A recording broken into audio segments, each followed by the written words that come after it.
We dismiss history at our peril. Liberty Nation Radio with Mark Angelides.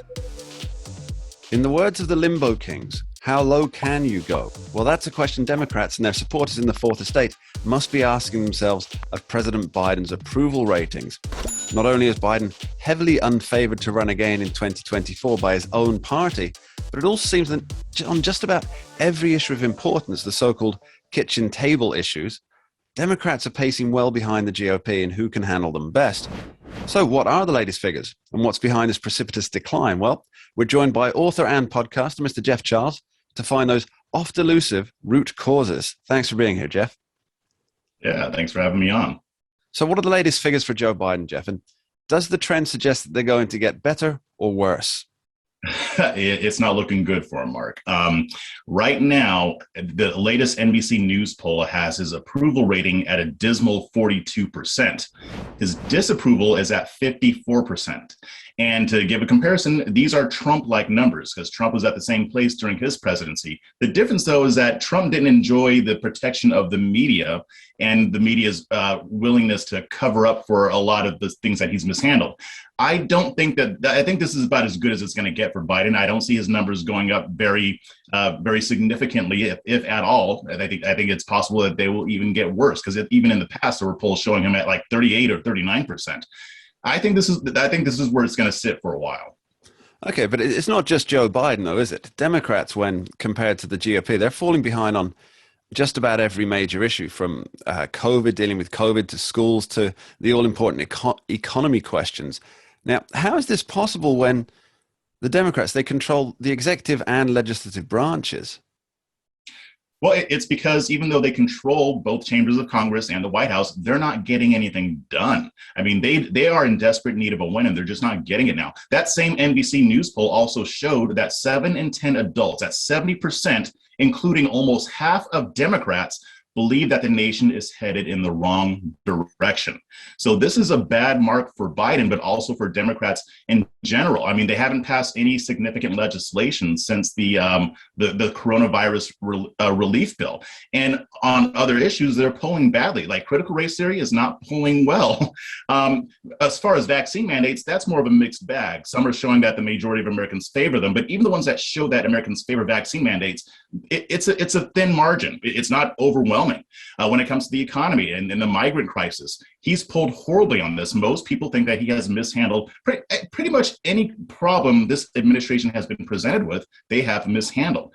So these numbers are not surprising. Yeah, Biden's become a real crisis magnet, as we call it, over on this side of the pond. Now, I think many people, they see a disconnect between what the ruling party wants and what the actual voters want. So obviously, people voted for Joe Biden based on his immigration strategies, and this has gone topsy-turvy. It's gone completely wrong. They voted for him on his economic strategy, and it's gone completely wrong. And this has been equally true for Republicans in the past. So why is it that politicians and political parties, they just can't seem to deliver what they were voted in on? You know, it's really sad, Mark, because I think what happens is that not all of them, but a lot of these people get into Congress or get into a position of leadership, and they're in there because they want to save the world. They want to save the country. They have good intentions, but then the swamp comes a-calling, and they start getting that influence, and the temptation is strong to just go along with what the party wants.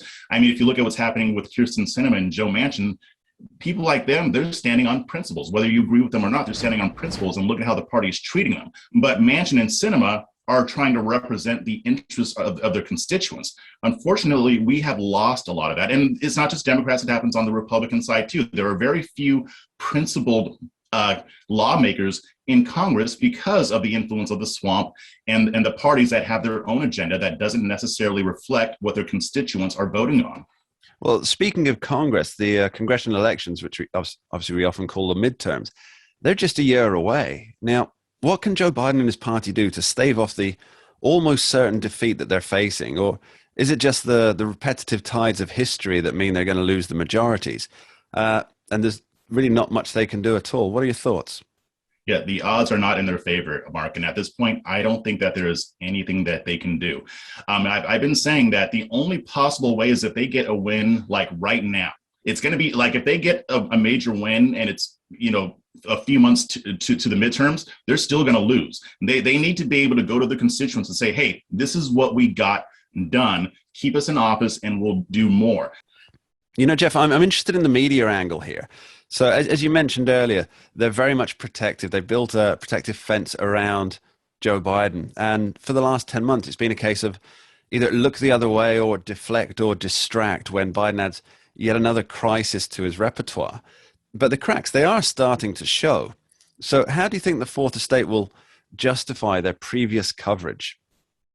They're not going to justify it at all. They're just going to keep doing what they're doing. They don't care what we think. I mean, they have an agenda and they're going to push it. The only time the media has actually done their job under this administration was with the Afghanistan withdrawal and a little bit with the migrant crisis. I'll give them that. They were complaining about Biden not being transparent. But other than that, I mean, the media, for all intents and purposes, are the Ministry of Propaganda for the Democratic Party. So they're going to keep doing what they're doing. Ministry of Propaganda indeed. Jeff Charles, thank you ever so much. Yeah, thanks for having me on. You're listening to Liberty Nation Radio, heard across the Radio America network from our flagship station in the nation's capital, WWRC in Washington, D.C. And remember, you can tune in for Liberty Nation from 2 to 3 p.m. Sunday on KBKW, 103.5 FM and 1450 AM, the talk of Grays Harbor. Coming up soon on the show, we'll be discussing the latest cases that impact your liberty. But next up, we're going to figure out just how much cash Biden's climate change promises will cost you. Don't touch that dial. We dismiss history at our peril. Liberty Nation Radio with Mark Angelides. Who are we? We are Americans that believe in liberty. We are a project of the nonprofit One Generation Away. We are patriots who apply the founding principles to the issues of today. And they keep moving the goalposts on us.